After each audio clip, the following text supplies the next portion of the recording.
హైదరాబాద్ మహానగరంలో ఇటీవల కాలంలో వరుస అగ్ని ప్రమాదాలు గుబులు పుట్టిస్తున్నాయి. తాజాగా అత్యంత రద్దీగా ఉండే నాంపల్లి క్రిమినల్ కోర్టు ప్రాంగణంలో అర్ధరాత్రి దాటాక భారీ అగ్ని ప్రమాదం సంభవించింది. కోర్టు ప్రధాన భవనంలోని 3వ ఫ్లోర్లో ఓ గదిలో ఉన్నట్లుండి మంటలు ఎగసిపడటంతో ఆ పరిసరాల్లో కలకలం రేపింది.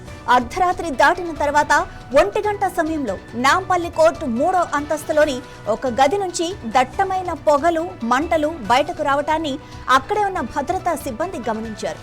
వెంటనే వారు ఫైర్ అధికారులకు సమాచారం అందించి 2 ఫైర్ ఇంజిన్లతో వారు టాస్క్ చేరుకొని మంటలను అదుపులోకి తెచ్చారు. మంటలు పక్కన ఉన్న ఇతర గదులకు, కోర్టు రికార్డు రూమ్లకు వ్యాపించకుండా సిబ్బంది సకాలంలో స్పందించి తీవ్రంగా శ్రమించి మంటలను పూర్తిగా అదుపులోకి తీసుకొచ్చారు. అర్ధరాత్రి సమయం కావడంతో కోర్టులో ఎవరూ లేకపోవడంతో పెద్ద ప్రమాదమే తప్పిందని, ఎలాంటి ప్రాణ నష్టం జరగలేదని అధికారులు ఊపిరి పీల్చుకున్నారు.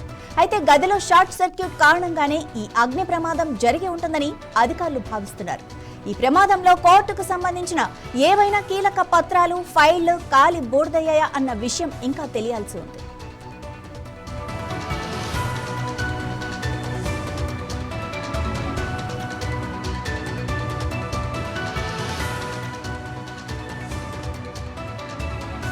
కోర్టులో జరిగిన భారీ అగ్ని ప్రమాదానికి సంబంధించి ఇది నిజంగా షార్ట్ సర్క్యూట్ అయినా లేకపోతే ఇంకేదైనా కారణాలు ఉన్నాయని కూడా ఆరా తీస్తున్నారు. ఇక దీనికి సంబంధించిన మరింత సమాచారం మా ప్రతినిధి అందిస్తారు. చెప్పండి, అసలు మీ దగ్గర ఉన్న అప్డేట్స్ ఏంటి? మాధవి, ఈ రోజు ఉదయం నాంపల్లి కోర్టు భవనంలో అగ్ని ప్రమాదం తీసుకుంది. 3వ అంతస్తులో ఒక్కసారిగా భారీ మంటలు చెలరేగడంతో అక్కడ భద్రతా సిబ్బంది వెంటనే అలర్ట్ అయ్యారు. అప్రమత్తమై ఘటనకు సంబంధించిన సమాచారం అగ్నిమాపక సిబ్బందికి అందజేశారు. దీంతో అగ్నిమాపక సిబ్బంది 2 ఫైర్ ఇంజన్లతో రంగంలో దిగి ఉటావచ్చిన మంటలు ఆర్పే ప్రయత్నం చేశారు. చాలా మంటలు వచ్చాయి, చాలా పెద్ద ప్రమాదం వచ్చి సో ఎట్టకేలకు అగ్నిమాపక సిబ్బంది వేగంగా స్పందించడంతో ఆ యొక్క మంటలన్నీ అదుపులో తీసుకొచ్చారు. దీంతో పెద్ద ప్రమాదం తప్పిందని చెప్పవచ్చు. ఇది అంటే ఎర్లీ మార్నింగ్ 1:30, 2 ఆ ప్రాంతాల్లో జరిగింది కాబట్టి ప్రాణ నష్టం జరగలేదు. అయితే ఒకవేళ డేలో కనుక జరిగితే, ఎందుకంటే 11 గంటల నుంచి 10 గంటల నుంచి సాయంత్రం వరకు ఈ నాంపల్లి కోర్టు ఎప్పటికీ కూడా రద్దీగా ఉంటుంది. చాలా మంది లాయర్స్ కావచ్చు, సిబ్బంది కావచ్చు, జడ్జెస్ కావచ్చు, ముఖ్యంగా హైదరాబాద్ సంబంధించి కాదు, రాష్ట్రంలో మెయిన్ కేసులన్నీ, ముఖ్యంగా క్రిమినల్ కేసులన్నీ కూడా చాలా చిన్న చిత్తగా కేసులతో పాటు పెద్ద కేసులన్నీ కూడా ఈ నాంపల్లి కోర్టుకు సంబంధించి జరుగుతూ ఉంటాయి. సో కాబట్టి రాత్రి జరగడం వల్ల ఒక విధంగా చెప్పాలంటే భద్రతా సిబ్బంది అధికారులు ఊపిరి పీల్చుకున్నారు. ప్రాణ నష్టం అయితే జరగలేదు. కానీ ఈ ఫైల్స్ సంబంధించి అయితే ఇక క్లారిటీ రావాల్సింది. ఎందుకంటే ఇది వేరే ఆఫీసర్ లాగా వేరే ప్రైవేట్ బిజినెస్ సెంటర్ కాదు, ఇది కోర్టు కాబట్టి కీలక పత్రాలు ఉంటాయి, ఫైల్స్ ఉంటాయి, ఇది చాలా సంబంధించిన నిందితులకు సంబంధించిన బెయిల్ సంబంధించిన డీటెయిల్స్, వాళ్ళ చార్జ్ ఉంటాయి. సో ఇది ఎలా జరిగింది, ఎక్కడైతే ప్రాథమికంగా షార్ట్ సర్వీస్ జరిగిందని అక్కడున్న భద్రతా సిబ్బంది అధికారులకు చెప్తున్నారు. కానీ దీని మీద పూర్తిగా పోలీసులు లోతుగా దర్యాప్తు చేస్తే తప్ప మనకు సమాచారం అయితే రాదు. ఇది ఎందులో హ్యూమన్ ఎర్రర్స్ ఉన్నాయా, మానవ తప్పిదాలు ఉన్నాయా, లేకపోతే నిజంగానే షార్ట్ జరిగిందా అనేది మనకి మరికొద్ది సేపట్లో అధికారులు అధికారికంగా చెప్తారు.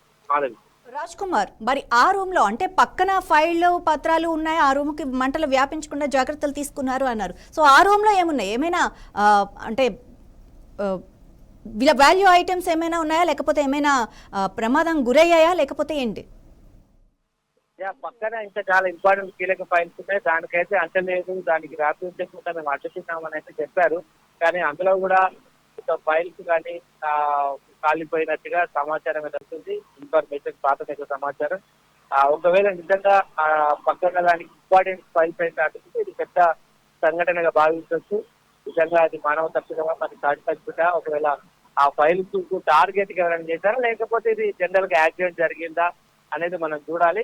మొత్తం మీద అయితే కొంచెం వేగంగా స్పందించారు. ఎందుకంటే నాంపల్లి దగ్గరనే సిటీ సెంటర్ కాబట్టి ఈ భద్రతా సిబ్బంది వెంటనే అప్రమత్తం అయ్యారు. అగ్నిమాపక సిబ్బంది తొందరగా వచ్చారు కాబట్టి కొంత నష్టం అనేది తక్కువ జరిగింది. ఒకవేళ నిజంగా ఇది బయట అయితే, ఒకవేళ అగ్నిమాపక లేట్ అయితే ఇంకా నష్టము భారీగా జరిగేది. ఫైల్స్ అన్ని కూడా కాలిపోయేది. వేరే అంతస్తులోకి, వేరే గదిలోకి కూడా మంటలు వ్యాపించే అవకాశాలు ఉన్నాయి. సో తొందరగా రావడం వల్ల, తొందరగా ఆర్పివేయడం వల్ల కొంత నష్టాన్ని అరికట్టామని అధికారులు అయితే చెప్పారు. చూడాలి మరి ఈ రోజు అధికారికంగా మనకి ఇన్ఫర్మేషన్ ఇస్తారు. Right, thank you Raj Kumar.